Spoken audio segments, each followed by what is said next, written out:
Bienvenue dans cette nouvelle édition du QG News. Au sommaire de l'actualité après le vote, l'heure est au dépouillement au Nigeria. L'élection présidentielle s'est achevée ce dimanche sans grandes encombres, une situation dont se félicite la CENI.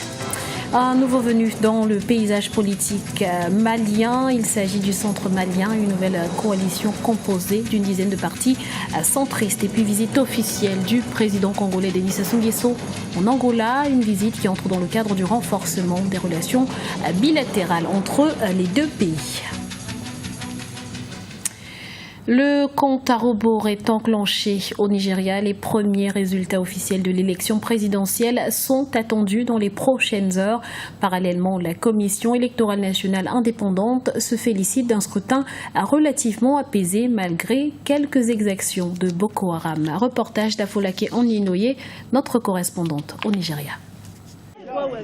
Selon les directives initiales de la CENI, le vote est reporté au lendemain si le lecteur électronique de carte s'avère défectueux.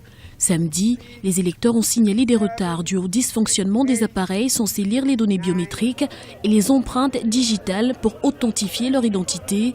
L'une des victimes de ce dysfonctionnement est le président Goodluck Jonathan, qui a été forcé d'abandonner son accréditation lorsque l'appareil a échoué à plusieurs reprises. Il a finalement été accrédité de façon manuelle avant de pouvoir voter. Face à cette situation, la CENI annonce qu'elle autorise les électeurs à recourir au vote manuel. La Commission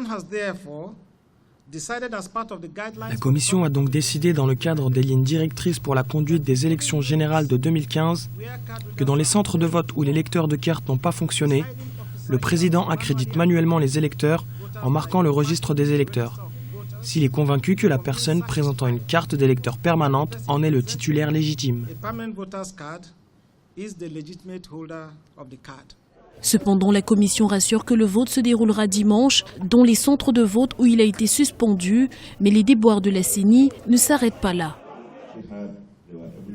Notre expert en informatique a signalé que notre site a été piraté. Ils ont travaillé très dur et ils étaient en mesure de corriger le problème en déplaçant tout simplement le contenu de notre site à un autre endroit. Donc le site de la CENI marche. Une enquête approfondie sur ce qui est arrivé sera faite, rassure la CENI, avant de rappeler son engagement pour des élections libres, justes et crédibles. Limogeage temporaire d'un ministre cité dans une affaire de corruption au Kenya. Il s'agit de Charity Ngilu, ministre des Terres, du Logement et du Développement urbain. Selon un communiqué de la présidence, elle a été mise à l'écart pour faciliter la poursuite du travail de la commission éthique et anti-corruption. À noter que 4 autres ministres ont été suspendus provisoirement de leurs fonctions ce 28 mars à la demande du président Uhuru Kenyatta. Il s'agit des ministres de l'Agriculture, des Transports, de l'Énergie et du Travail. Jusqu'ici, il y avait le bloc des partis politiques de la majorité, celui des partis politiques de l'opposition. Il faudra désormais compter avec le Centre malien, une nouvelle coalition composée pour le moment d'une dizaine de partis et à peine créée, elle affiche ses ambitions pour le Mali. Explication avec Ibarat Ndiaye. Une nouvelle coalition politique a vu le jour ce dimanche 29 mars au Mali. Dénommée le Centre malien, elle est composée d'une dizaine de formations et a pour objectif d'offrir au peuple malien une nouvelle alternative politique. Mais pour certains observateurs de la vie politique malienne, l'urgence est ailleurs. Je crois qu'il faut qu'il y ait une évolution par rapport à notre démocratie. Aujourd'hui, on n'a pas besoin d'un centre. On a besoin de gens qui accompagnent ou le gouvernement dans son projet politique ou des gens qui jouent le rôle de contre-pouvoir avec la société civile. Donc, de mon point de vue, une formation du centre ne peut que biaiser le jeu politique aujourd'hui parce que ça nous amène davantage vers un système de consensus que nous avons toujours rejeté.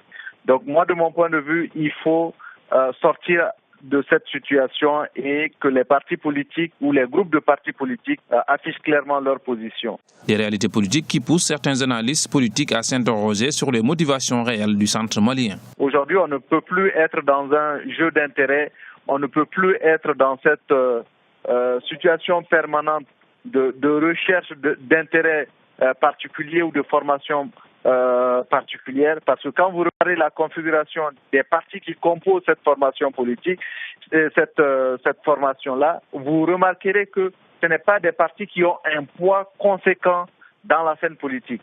Donc c'est un ensemble de partis qui se sont sentis exclus par la majorité, d'une part, et exclus par l'opposition parce que ne représentant pas grand-chose, donc décident aujourd'hui de se mettre ensemble pour pouvoir peser et tirer leur épingle du jeu. Donc il faut absolument rien attendre de ce regroupement, si ce n'est des nominations prochaines dans des hautes fonctions pour pouvoir goûter et aussi prendre part au partage du gâteau qui a commencé. Négociation avec les groupes armés du Nord, le nouveau statut de chef de file de l'opposition, les centristes veulent peser sur le débat politique malien au même titre que la majorité présidentielle et les partis de l'opposition. Et enfin, de s'affirmer sur l'échiquier politique malien, le centre malien ambitionne de former des alliances lors des prochaines élections communales. Dans l'actualité également, fin de la mesure de confinement général en Sierra Leone. Elle a été levée comme prévu ce dimanche à 18h. À l'exception des acteurs de la santé et des forces de sécurité, les quelques 6 millions de Sierra Leonais étaient contraints de rester chez eux pendant 3 jours pour tenter d'enrayer la propagation du virus Ebola. Quelques allègements de restrictions avaient cependant été constatés. Le président congolais Denis Sassou Nguesso est arrivé ce lundi à Luanda, la capitale angolaise, pour une visite officielle. Une visite de 3 jours qui s'inscrit dans le cadre du renforcement de la coopération entre les deux États. Au programme, la signature de plusieurs accords. Le point tout de suite avec Aminata Diak. Le président de la République du Congo, Denis Sassou Nguesso, a entamé ce lundi 30 mars une visite de 3 jours en Angola. Une visite officielle qui entre dans le cadre du renforcement des relations bilatérales entre les deux pays. Selon Joaquim Do Espirito Santo, directeur pour l'Afrique du ministère angolais des Relations extérieures, un accord dans le domaine de la défense qui prévoit l'échange des expériences ainsi que des actions dans le domaine de la formation seront signés par les deux parties. Nous pensons qu'il est important de le faire avec les pays voisins. D'ailleurs, la politique extérieure angolaise établit des priorités et parmi elles, au premier plan figurent les pays limitrophes. Certains observateurs, quant à eux, reviennent sur les relations d'amitié de longue date entre les deux pays et insistent sur le renforcement de leur coopération dans plusieurs domaines. Les relations entre Angola et la République du Congo ont été entamées le 24 septembre 1976. C'était à l'époque le président angolais Agostinho Neto, déjà déçu, et président congolais Marian Ngouabi. Alors on a signé un traité d'amitié et coopération et ce traité c'est valide jusqu'aujourd'hui. On va supprimer les visas dans le passeport diplomatique et de service et on va donner un nouveau élan à la coopération commerciale et économique parce que pendant les années, on a signé beaucoup de traités et des accords, mais on ne les a pas implémentés. L'Angola et la République du Congo sont délimités par une frontière terrestre internationale longue de 2511 km. Cependant, la démarcation des frontières entre ces deux États voisins a été plusieurs fois source de conflits. Le plus récent date d'octobre 2013, lorsqu'un malentendu sur une opération de bornage de la frontière dans la région de Nyari, dans le sud du Congo, s'est transformé en crise militaro-diplomatique. L'accès à l'eau, un nouvel objectif du millénaire atteint en Éthiopie. Près de 60% de sa population a désormais accès à l'eau potable, soit à 57 millions de personnes contre 6 millions il y a de cela 25 ans. Il s'agit là du 4e objectif du millénaire atteint par l'Éthiopie après ceux de l'accès à l'éducation, la mortalité infantile et la mortalité maternelle. Prochain objectif, celui du taux d'accès à des sanitaires propres. C'était le journal de la rédaction. Nous vous remercions pour votre fidélité. Retrouvez dans un instant une nouvelle édition de l'information sur Africa 24.